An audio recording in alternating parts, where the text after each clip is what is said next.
फवाद भाई, आगाज नहरों के मामले से कर लेते हैं, फिर पाकिस्तान तहरीक इंसाफ का रुख करते हैं। ये जो पीपल्स पार्टी ने एक बड़ी मजबूत पोजीशन अपेरेंटली ली हुई है नहरों के मामले पर। अब उन्होंने कहा है कि हम आवाम के साथ खड़े हैं, या तो हुकूमत इस मामले में एक कदम पीछे हटे, अदरवाइज हम हुकूमत का साथ छोड़ देंगे।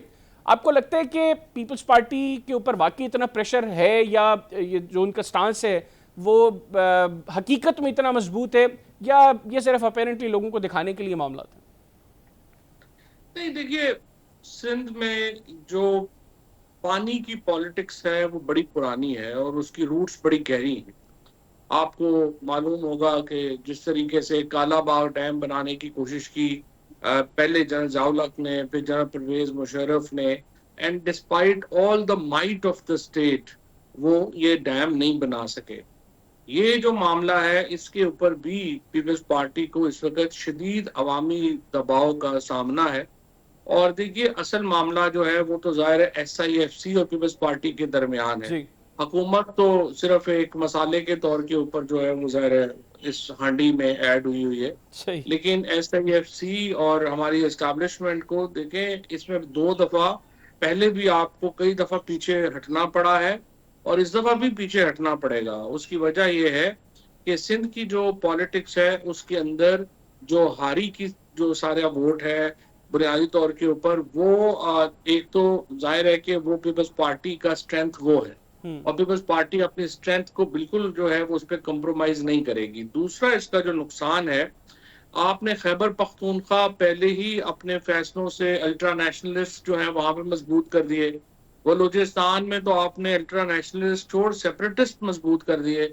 और अब आप सिंध को भी अगर आप ज्यादा इंसिस्ट करेंगे, पीपल्स पार्टी का वहां पे मुकाबला को PTI से या PMLN से नहीं है, वहां पे उनका मुकाबला नेशनलिस्ट के साथ है। सही। और अगर एस्टैब्लिशमेंट ने पीपल्स पार्टी को जगह नहीं दी और स्पेस नहीं दी तो, और पीपल्स पार्टी अपनी वहां पे लेट्स से कि जरदारी साहब जो हैं वो कहते हैं कि नहीं, हमने हर सूरत में हुकूमत में रहना है और हमने SIFC का ये प्लान इम्प्लीमेंट करना है, तो पीपल्स पार्टी अपनी सियासत से महरूम हो जाएगी और नेशनलिस्ट जो हैं वो सिंध में टेक ओवर कर लेंगे पीपल्स पार्टी से। सो ये बहुत ही, मैं समझता हूँ कि एक ऐसा मौजू है।